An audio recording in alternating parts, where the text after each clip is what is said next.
ہم نے ہماری بدبختی کہہ رہے ہیں کہ ہم نے تو ایسے لوگوں کو بھی دیکھا ہے نعوذ باللہ وہ اپنے ماں باپ کو مارتے ہیں ٹھڈے مارتے ہیں، ہم نے تو وہ بھی دیکھ لیے۔ خدا جانے اللہ جل جلالہ کو کیا منظور ہے، کتنی اللہ ان کو ڈھیل دے دیتے ہیں۔ اپنی ماں کو اپنے باپ کو دھکے دینے والے، مکے مارنے والے، ٹھڈے مارنے والے، ان کی اتنی ناقدری کرنے والے کہ ذرا شرم حیا نہیں آیا، ہم نے تو وہ بھی دیکھی۔ اور بلی کے بچے میں ظلم کرنے والے کو اللہ کے نبی جہنم میں دیکھ کے آئے ہیں۔ تو ماں باپ کو دھکے دیتا ہے، تھوڑا انتظار کر لے، عذاب کا کوڑا برسنے والا ہے، ایسی پکڑ آئے گی کہ پھر کبھی تو اپنی گردن چھڑا نہیں سکے گا اللہ کے عذاب سے۔ تو رب ذوالجلال نے جواب دیا، فرمایا اجعلتم سقایۃ الحاج وعمارۃ المسجد الحرام کمن آمن باللہ والیوم الآخر، فرمایا حاجیوں کو پانی پلا کر بیت اللہ کی تعمیر کر کے بھی تم ایمان والوں کے ساتھ جنت میں جا نہیں سکتے، جنت میں جا نہیں سکتے۔ کیوں؟ بت پرست، دربار پرست، بت پرست، پیر پرست، اللہ کے ماں سوا دوسرے کو نفع نقصان کا مالک سمجھنا، اولاد دینے والا، نفع دینے والا، شفا دینے والا، بارش برسانے والا، یہ سمجھتے دوسروں کو اللہ کے ماں سوا، یہ اتنا بڑا جرم ہے۔ حاجی کو پانی پلانے سے بھی بخشش نہیں ہوتی۔ اگر ایمان ہے اس عورت کا، تھی وہ گناہگار، تھی وہ نافرمان، تھی وہ جسم فروشی کرنے والی، لیکن اس وقت کے جو پیغمبر تھے اس پیغمبر پر اس عورت کا ایمان تھا، تھی وہ ایمان والی، بہت گناہگار تھی، کبھی نیکی کا کام نہیں کیا تھا، بخشی گئی۔ جو بت پرست ہے جس کا ایمان نہیں ہے، حاجی کو پانی پلایا، حرم میں پانی پلایا، زمزم کا پانی پلایا، لیکن اس کی بخشش ہے۔ تو ہمیں اپنے ایمان کی فکر کرنی ہے۔ الحمدللہ رب السماوات ورب الارض رب العالمین وله الكبرياء في السماوات والأرض وهو العزيز الحكيم ما يفتح الله للناس من رحمة فلا ممسك لها وما يمسك فلا مرسل له من بعده وهو العزيز الحكيم ونشهد أن لا إله إلا الله وحده لا شريك له ونشهد أن سيدنا ونبينا ومولانا محمدا عبده ورسوله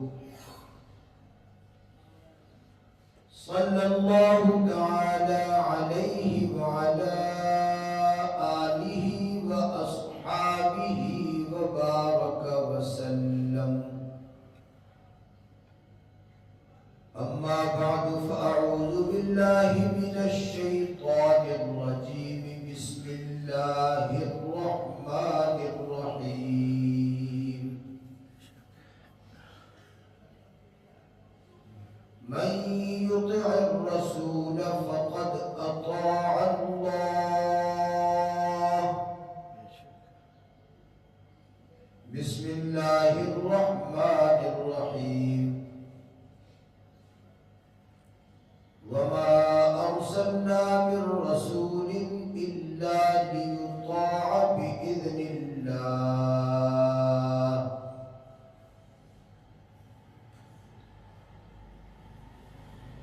بسم الله الرحمن الرحيم فمن يعمل من الصالحات وهو مؤمن فلا كفران لسعيه صدق الله العظيم وصدق رسوله النبي الكريم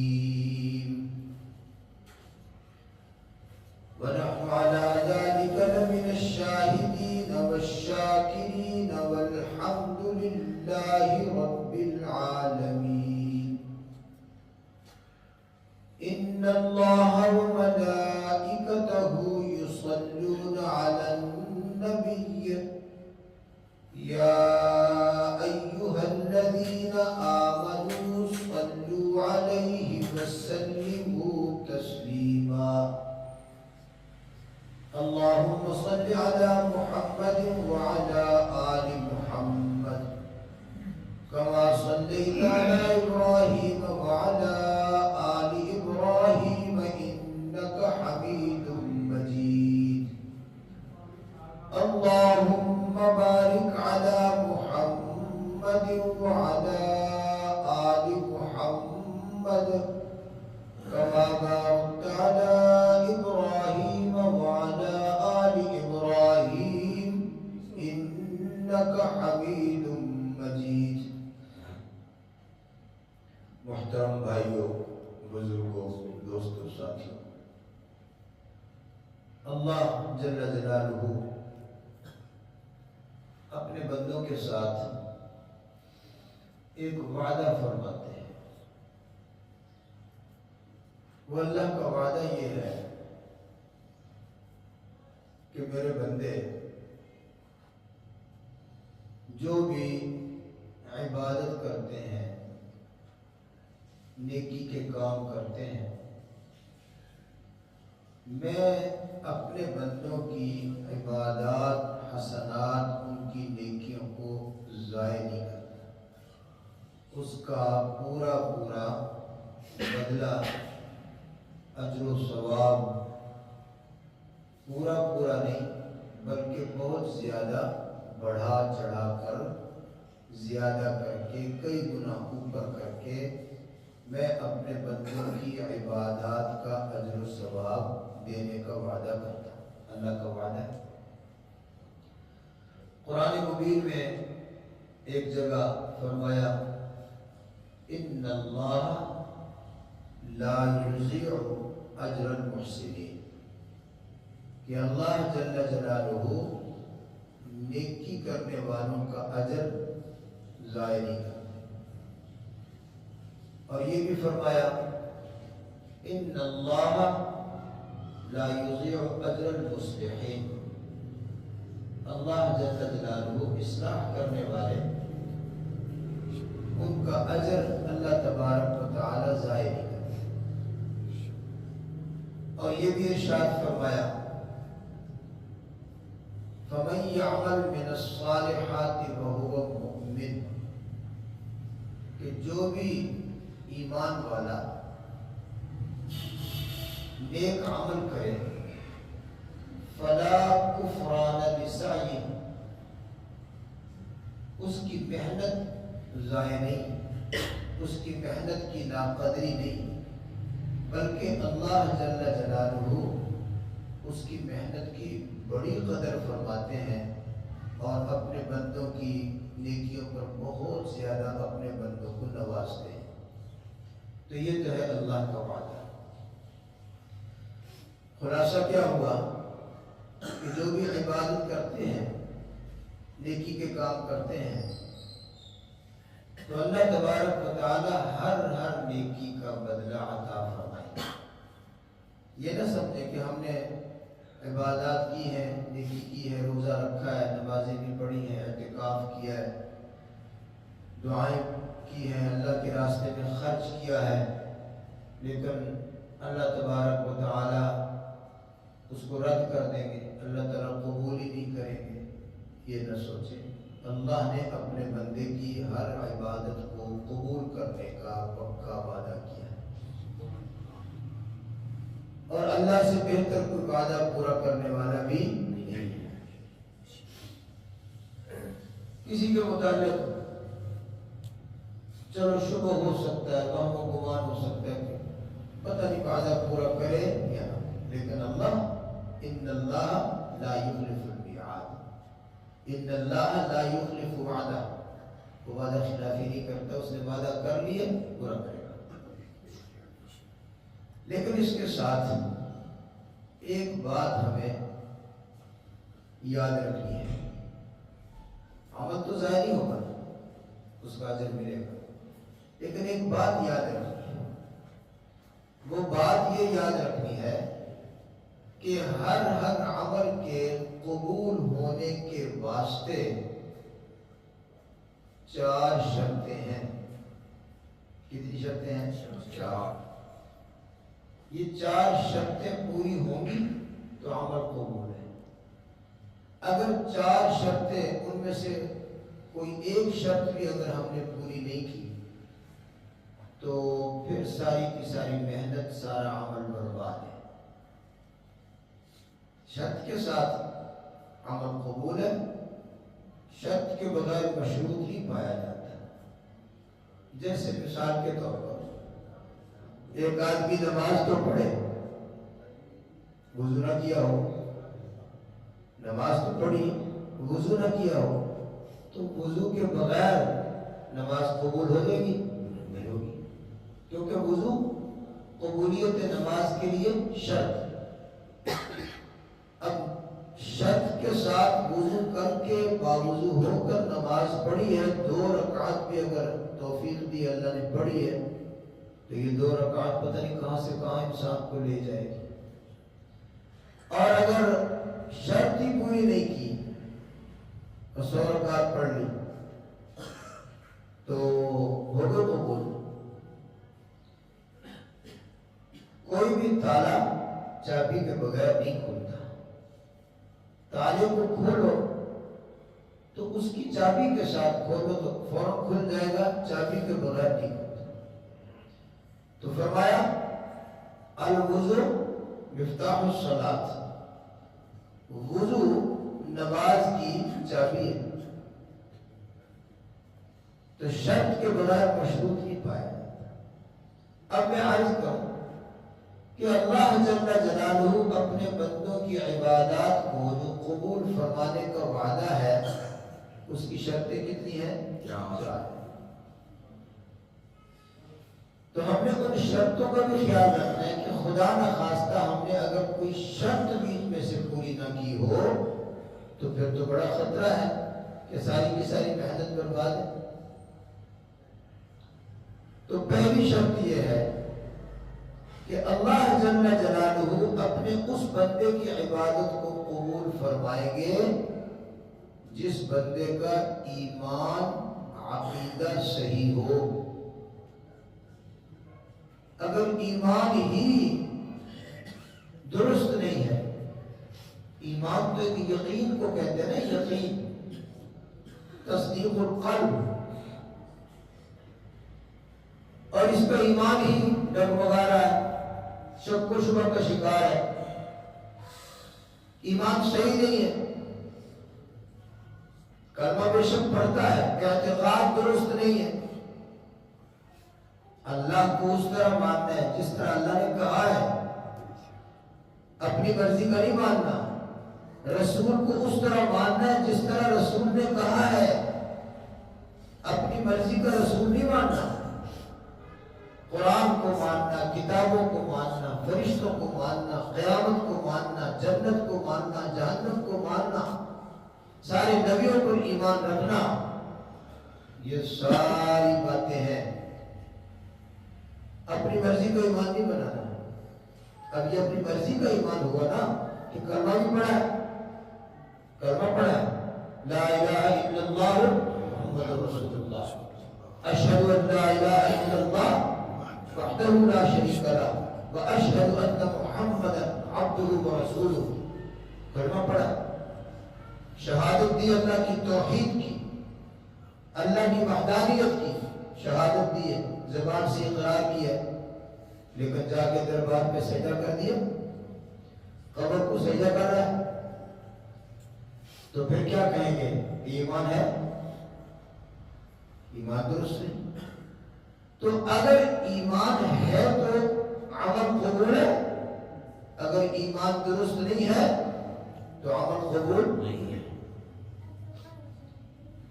الذين آمنوا ولم يلبسوا إيمانهم بظلم، یہ ہمیں کہا ہے. الذين آمنوا، ایمان لائے، ولم يلبسوا ایمانہم بظلم، اور اپنے ایمان کے اندر شرک کی ملاوٹ بھی نہ کی ہو. یہ شرط ایمان کے اندر شرک کی ملاوٹ نہ کی ہو. اگر شرک کی ملاوٹ ہو گئی تو یہ ایسے سمجھو کہ جیسے دودھ کے اندر ایک قطرہ بھی نجاست کا آ گیا تو وہ سارے کا سارا دودھ خراب ہے. الذین آمنوا ولم یلبسوا ایمانہم بظلم اولئک لهم الامن وهم مہتدون. ان کے لیے امن ہے، شرک کی ملاوٹ نہ ہو. ان کے لیے امن ہے، وہ ہیں سیدھے راستے پر. اور اگر بیچ میں شرک کی ملاوٹ کر لی تو سارے کے سارے عمل برباد. دیکھو اللہ جل جلالہ نے پیغمبروں کی پوری لسٹ، کئی نام لیے: ابراہیم، اسحاق، اسماعیل، یعقوب، یوسف، یونس، ایوب، ادریس، الیاس، جناب لوط، موسیٰ، عیسی. کئی نبیوں کا نام لیا. آپ قرآن پاک ایک صفحے پر کئی نبیوں کا نام لیا اور آگے کیا فرمایا؟ نبیوں کا نام لیا. حالانکہ نبیوں سے شرک متوقع ہی نہیں، لیکن سمجھانا نا، بات سمجھانی ہے، قانون ضابطہ. فرمایا وَلَوْ أَشْرَكُوا لَحَبِطَ عَنْهُمْ مَا كَانُوا يَعْمَلُونَ. اگر یہ پیغمبر، اللہ کے نبی اور رسول بھی نعوذ باللہ تمہیں سمجھانے کے لیے بتایا ہے، اگر ان میں سے بھی کسی نے شرک کیا اس کے پچھلے سارے عمل برباد ہو گئے. پیغمبروں کا نام لے کر اللہ نے قانون بتایا. قانون اپنی جگہ ہے. پھر ایک موقع پر تو اللہ جل جلالہ نے اپنے آخری نبی کا الگ سے ذکر کیا. لئن اشرکت لیحبطن عملک. اگر شرک کیا آپ نے تو عمل سارے برباد. قانون ضابطہ. اچھا، ایک واقعہ آپ سنتے رہتے ہیں، وہ میں عرض کرتا ہوں، اس کے ساتھ ایک دوسری بات کو ملا کر یہ ہم سمجھنے کی کوشش کرتے ہیں کہ ایمان کے بغیر کوئی بھی عمل، بڑے سے بڑا عمل بھی قبول نہیں. وہ واقعہ آپ سنتے رہتے، بہت دفعہ سنا ہے کہ پچھلی قوموں میں، امت بنی اسرائیل میں ایک عورت تھی نافرمان، ناچنے گانے والی، جسم فروش. اور حدیث پاک میں یہ لفظ بھی ہے کہ صبح و شام اس کا گناہ میں گزرتا تھا. صبح بھی حرام، شام بھی حرام. ہر وقت اس کا کام تھا جسم فروشی، نعوذ باللہ زنا بدکاری، بے حیائی اور ناچنا گانا. جیسے یہ ناچنے گانے والیوں کا حال ہوتا ہے آپ جانتے ہیں. صبح و شام حرام، گناہ کی کمائی، بس یہ اور کوئی کام نہیں. اور یہ ہماری نعوذ باللہ پستی کا یہ حال ہے، ہماری بدبختی کا یہ حال ہے کہ یہ جو طبقہ ہے نا، یہ طبقہ، اس طرح کی عورتیں، وہ کیا ہیں؟ وہ ہماری قوم کے سٹارز، ہیروز جو جی ہے. خدا نہ خواستہ، اللہ معاف کر دے، اللہ فکر نہ دے اس بات پر کہ بعض دفعہ حکومتیں اور بڑے لوگ ان کو انعامات، تمغے، ایوارڈ دیتے ہیں کہ یہ ہماری قوم کے سٹارز ہیں. یہ قوم کی پستی کا یہ حال ہے کہ ناچنے والیوں کو، گانے والیوں کو انعامی سٹار ملتے ہیں، ان کو ایوارڈ ملتا ہے کہ انہوں نے قوم کی بڑی خدمت کی ہے. اس نے خدمت نہیں کی جس نے 40 سال ممبر پر بیٹھ کر لوگوں کو نیکی سکھائی ہے، اس کا کوئی ایوارڈ نہیں ہے. جس نے 40 سال 50 سال 60 سال بخاری پڑھائی اور بیٹھ کر، اس کا کوئی بات نہیں ہے. یہ تو دہشت گرد ہو گئے. یہ تو قوم پر بوجھ ہے. یہ قوم پر بوجھ ہے. یہ مسجد کا امام، یہ مسجد کا خطیب جو لوگوں کو کلمہ سکھاتا ہے، جو چھوٹے چھوٹے بچوں کو، جن بچوں کو ناک صاف نہیں کرنا آتا، خدا کی قسم ہم بچوں کو صبح کو ناک بھی صاف کرتے ہیں، ان کو کلمہ بھی سکھاتے ہیں. کلمہ سکھایا، لوگوں کو قرآن سکھایا، لوگوں کو نماز پڑھائی، لوگوں کو توبہ کروائی، لوگوں کو داڑیاں رکھوائی، لوگوں کو حج سکھایا، لوگوں کو اللہ کے رسول کی محبت سکھائی، پورا قرآن پڑھایا، پوری بخاری پڑھا دی، تفسیریں پڑھا دی، مسجدیں آباد کر دی. قرآن پاک کے نغموں سے مسجدیں گونج رہی ہیں. اللہ کے فضل و کرم سے اس وقت دھرتی پر شاید کوئی مسجد ہوگی جس میں قرآن سنانے والا موجود نہ ہو. یہ تو قوم پر بوجھ ہے. اور یہ سٹار ہے، یہ پستی کا حال ہے. کبھی تنہائی میں بیٹھ کر اپنی اس پستی پر سوچا کریں ہم لوگ کہ ہمارے جو بڑے ہیں نا، جن کو اللہ نے ہماری گردنوں پر مسلط کر دیا ہے، بڑے اللہ نے مسلط کیا. ہم کہتے ہیں ہمارا وزیر اعظم ہے، یہ جو ہمارا صدر ہے، یہ ہمارا جی وڈیرا ہے، یہ ہمارا سردار ہے، یہ ہمارا بادشاہ ہے. کہنا پڑتا ہے ہمارے نہیں ہیں، ہمارے کہنا پڑتا ہے کہ ہمارے ہیں، ہمارے نہیں. ادھر سے بنا کے آتے ہیں، ادھر سے بناتے ہیں، وہ ان کو تراشتے ہیں جیسے بت تراشے جاتے ہیں، پھر ان کو بیک اپ کرتے ہیں، پھر ان کو پورا ان کا دماغ جو ہے وہ مسخر کرتے ہیں، پھر ہماری قوم پر مسلط کر دیتے ہیں. خدا جانے اللہ کا عذاب یہ کب ٹلے گا. تو بھارت یہ جو سلمہ ہے کیا کہتے ہیں؟ الحمدللہ ثم الحمدللہ. اس ساری پستی کے باوجود، اس ساری وبال اور مصیبت کے باوجود اس امت کو سلام ہے کہ انہوں نے الحمدللہ علماء کی دل سے عزت کی ہے. اس میں کوئی شک نہیں ہے. دل سے عزت کرتے ہیں، ہاتھ چومتے ہیں، اور جب وہ کہہ دیں کہ ہاں بھی اللہ کے نام پر فلاں ضرورت کے لیے خرچ کرو تو خرچ بھی کرتے ہیں، اعتماد کرتے ہیں. اگر حکومت کو محکمہ قائم کر دے نا، حکومت محکمہ قائم کرے، محکمہ زکات، یہ قوم حکومت کے زکات وصول کرنے والوں پر اعتماد نہیں کرتے. ان کو یقین ہے کہ حکومت کو اگر ہم نے زکات دی تو ساری کھا جائیں گے. اللہ کے فضل سے زکات خود دونوں ہاتھوں سے پکڑ کر اور بڑی محنت سماجت کر کے آ کر دینی اداروں کو، مدرسوں کو دے دیتے ہیں. انہیں یقین ہے کہ عالم دین کو جو ہم نے زکات دی ہے اس نے واقعتاً ہماری قوم پر خرچ کی. جو یقین ہے کہ نہیں ہے؟ الحمدللہ مدارس کو لوگ دیتے ہیں، اور سارے مدارس اللہ کے فضل سے حکومتیں ویسے اعلان کرتے ہیں ہم مدرسوں کو گرانٹ دیتے ہیں، ہم مدرسوں کو امداد دیتے ہیں. آج مدرسے والوں ہم تمہیں سالانہ بجٹ دیتے ہیں، اتنا دیتے ہیں، اتنا دیتے ہیں. لیکن شرط کیا ہے؟ ہماری شرط بھی ہے. اگر حکومت بجٹ دیتی ہے، حکومت ہمارے ساتھ بجٹ کا وعدہ کرتی ہے، امداد کا وعدہ کرتے ہیں، ہمیں بلاتے ہیں کہ ہم آپ کو، لیکن شرط کیا ہے کہ آپ نے مدرسے میں سورۃ انفال نہیں پڑھانی، سورۃ توبہ نہیں پڑھانی، جہاد والی آیتیں نہیں پڑھانی. اس شرط پر ہم آپ کو دیتے ہیں جتنی مرضی مدد لے لو.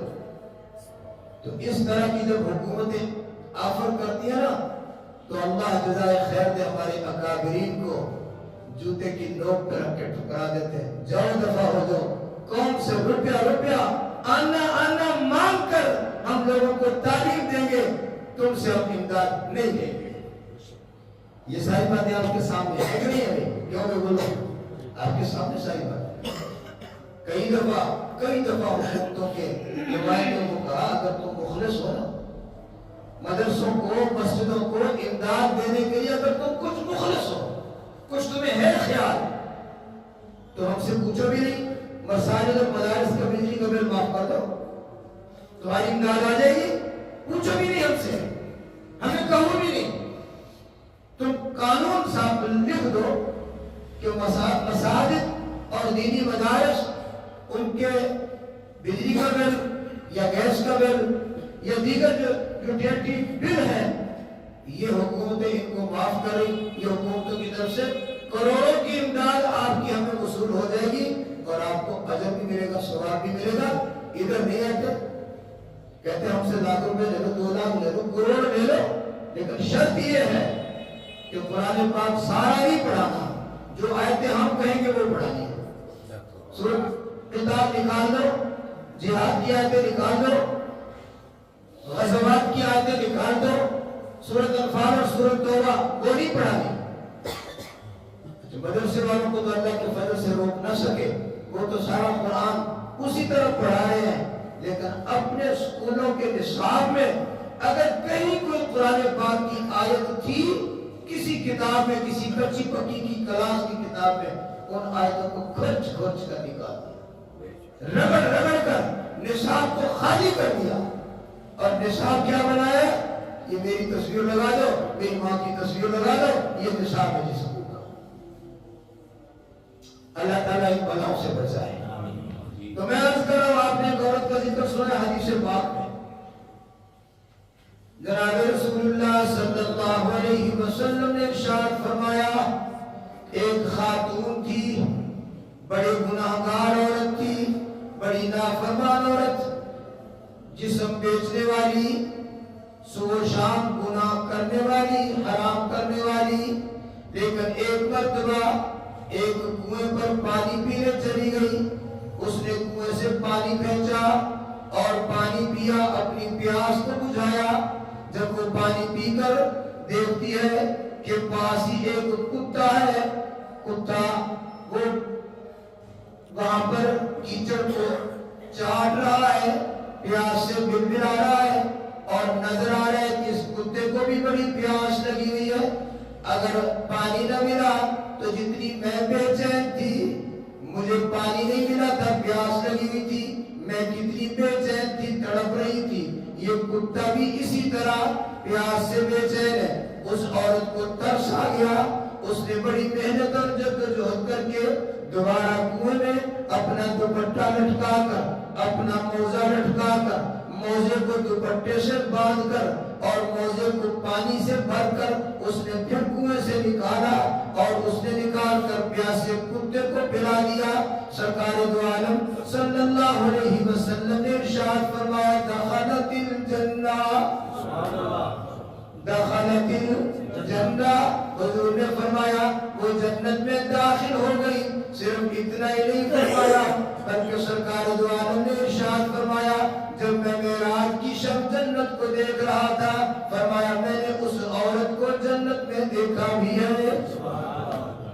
2 عورتوں کو حضور نے وہاں دیکھا, ایک کو جنت میں, ایک کو جہنم میں.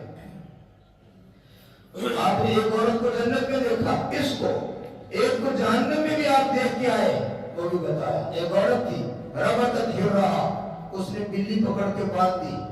بلی تنگ کرتی ہو, اس کے چوزے کھا جاتی, وہ تو اس کو مار کے بھگا دے, اپنے چوزوں کی حفاظت کر. لیکن اس نے بلی کو غصے میں پکڑ کر باندھ دیا, اور باندھ جو فلم تو تلبھا, اس کو کچھ کھانے کو بھی نہیں دیا. وہ باندھ دیا تو نے اس کو کچھ کھانے کو دے دو, کھانے کو بھی نہیں دیا. وہ بلی بھوک سے مر گئی. تو اللہ کے نبی نے ارشاد فرمایا, میں نے اس عورت کو جہنم میں دیکھا ہے, اور میں نے یہ بھی دیکھا کہ وہ بلی ہی اس عورت کے اوپر مسلط ہے, اور اپنے پنجوں سے اس کے چہرے کو نوچ رہی ہے. یہ جہنم میں دیکھا ہے. ظلم نہ کرو, بلی کے بچے پر بھی ظلم نہ کرو. لوگ تو سکے بھائی کا گلا کاٹ دیتے ہیں, لوگ تو بہنوں کا حصہ مار دیتے, لوگ تو ماں باپ کی نافرمانی کرتے. ہم نے ہماری بدبختی کہہ رہے ہیں کہ ہم نے تو ایسے لوگوں کو بھی دیکھا ہے, نعوذ باللہ, وہ اپنے ماں باپ کو مارتے ہیں, ٹھڈے مارتے ہیں. ہم نے تو وہ بھی دیکھ لیے. خدا جانے اللہ جل جلالہ کو کیا منظور ہے, کتنی اللہ ان کو ڈھیل دے دیتے ہیں. اپنی ماں کو, اپنے باپ کو دھکے دینے والے, مکے مارنے والے, ٹھڈے مارنے والے, ان کی اتنی ناقدری کرنے والے کہ ذرا شرم حیا نہیں آیا. ہم نے تو وہ بھی دیکھی. وہ بلی کے بچے میں ظلم کرنے والے کو اللہ کے نبی جہنم میں دیکھ کے آئے ہیں. تو ماں باپ کو دھکے دیتا ہے, تھوڑا انتظار کر لے, عذاب کا کوڑا برسنے والا ہے. ایسی پکڑ آئے گی کہ پھر کبھی تو اپنی گردن چھڑا نہیں سکے گا اللہ کے عذاب سے. تو خیر میں نے یہ واقعہ بیان کر دیا آپ کے سامنے کہ بلی کے بچہ کتے کو پانی پلایا تو اللہ نے اس عورت کو کیا کر دیا؟ سارے بولو معاف, گناہ سارے معاف, اور کہاں چلی گئی؟ جنت چلی گئی. اس کے ساتھ ہی میں ایک بات ملا کر میں اگلی بات تاکہ سمجھ آ جائے. قریش مکہ جو مکے کے بت پرست لوگ تھے, انہوں نے نبی علیہ السلام کو کہا کہ آپ ہمیں کہتے ہیں اللہ کی توحید کو مانو اور بتوں کو چھوڑ دو, ان کی عبادت چھوڑ دو. اگر ہم تیری بات نہیں مانیں گے تو کیا ہوگا؟ اگر تجھے نبی نہ مانے, تجھے رسول نہ مانے, اللہ کی توحید کو نہ مانے, بتوں کی یہ پوجا نہیں چھوڑتے ہم, تو کیا ہو جائے گا؟ کون سا تو پہاڑ گرائے گا, کیا کرے گا؟ یہ انہوں نے پوچھا. تو آپ نے کیا بتایا کہ بھئی اللہ نے مجھے بتایا ہے کہ اگر بت پرستی کرتے ہوئے مر گئے نا اور تم نے توبہ نہیں کی تو ہمیشہ ہمیشہ ہمیشہ ہمیشہ پکی جہنم ہے, کبھی بھی جہنم سے نکلنے کا موقع. وما ہم بخارجین من النار, وما ہم بخارجین من النار, جہنم سے کبھی نہیں نکلو گے, ہمیشہ جلو گے, ہمیشہ, کوئی آخر نہیں ہے. تو انہوں نے پتہ کیا کہا؟ تو انہوں نے کیا کہا؟ انہوں نے کہا تھا کہ ہم تو حاجیوں کو پانی پلاتے ہیں زمزم کا. کس کو پانی پلاتے ہیں؟ حاجیوں کو. اور پانی عام کنویں کا نہیں, عام کنویں سے ایک عورت نے کتے کو پلایا تھا. عام کنواں نہیں ہے. کون سا پانی پلاتے ہیں؟ زمزم کا. حاجی آتے, یہ مکے کے جو کفار قریشی تھے, ان کا پورا ایک شعبہ قائم کیا ہوا تھا, سقایت الحاج, حاجیوں کو پانی پلانا. اب بھی شعبہ قائم ہے. آپ دیکھیں حاجیوں کو زمزم ملتا ہے کہ نہیں ملتا؟ مکے میں, مدینے میں, ہر جگہ کولر پڑے, زمزم آپ کو مل رہا ہے. ایک شعبہ قائم شروع سے چلا آ رہا. اس وقت یہ شعبہ انہوں نے قائم کیا ہوا تھا. یہ شعبہ ہے حاجیوں کو زمزم کے پانی پلانے اور حوض بھرنے ہیں. مینا میں بھی, مزدلفہ میں, عرفات میں, راستوں میں حاجیوں کو پانی, مشکیلیں بھر کے کھڑے ہوتے تھے, حاجیوں کو پانی پلاتے ہیں. کتے کو پانی پلانے والی بخشی گئی, کتے کو پانی پلانے والی بخشی گئی اور جنت میں داخل ہو گئی. ہم تو حاجیوں کو پانی پلاتے ہیں اور پانی بھی آپ کنویں کا نہیں زمزم کا پلاتے ہیں. ہمارے لیے جہنم کیوں ہے؟ بات سمجھ آئی؟ یہ سوال ہے.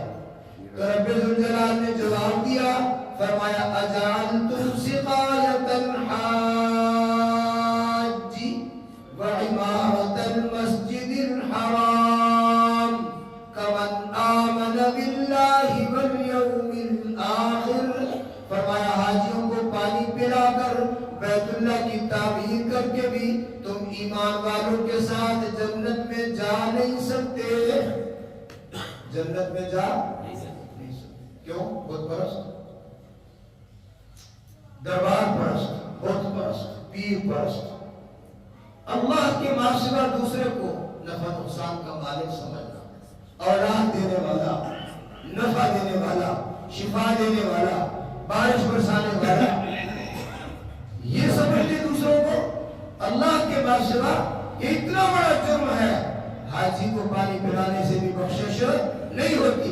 اگر ایمان ہے اس عورت کا, تھی وہ گناہگار, تھی وہ نافرمان, تھی وہ جسم فروشی کرنے والی, لیکن اس وقت کے جو پیغمبر تھے اس پیغمبر پر اس عورت کا ایمان تھا. تھی وہ ایمان والی, بہت گناہگار تھی, کبھی نیکی کا کام نہیں کیا تھا. بخشی گئی. جو بت پرست ہے, جس کا ایمان نہیں ہے, حاجی کو پانی پلایا, حرم میں پانی پلایا, زمزم کا پانی پلایا, دیکھو اس کی بخشش. تو ہمیں اپنے ایمان کی فکر کرنی ہے بھائی. سب سے پہلی چیز تو یہ کہ ایمان درست ہو, پھر یہ عبادات ہو. تو میں 4 شرطیں ہیں، میں ان کا صرف نام عرض کر دیتا ہوں، پھر کسی دوسری مجلس میں اس کی تفصیل عرض کروں گا۔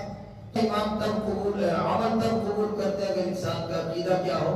تو صحیح، اعتقاد درست ہو، اللہ کی توحید اور تفرید پر اس کا پورا یقین، وحدہ لا شریک، نفع نقصان کا مالک صرف اللہ، ایسے بھی زور سے بولو، نفع نقصان کا مالک صرف اللہ، اولاد دینے والا صرف اللہ، اور بیمار کو شفا دینے والا صرف اللہ۔ اچھا یہ جو نعوذ باللہ جن کو شرک کا جراثیم لگا ہوا ہے نا، وہ یہ بات مانتے ہیں کہ بیماری دینے والا صرف کون ہے؟ یہ مانتے ہیں بیماری دینے والا کون؟ لیکن ان کو بھی شفا دینے والا بھی تو کہتے نہیں فلانے بابوں نے شفا دی ہے، ہاں فلانے بابوں نے شفا دی۔ مشکل کشا تو ہے علی، مشکل کشا تو کیا ہے؟ جناب حضرت علی۔ تو ان سے پوچھو اور مشکل پھنسا کون ہے؟ مشکل پھنسا بھی علی کو مانو، مانیں گے؟ ہاں مشکل پھنسا کون ہے؟ اللہ۔ اور مشکل کشا کون ہے؟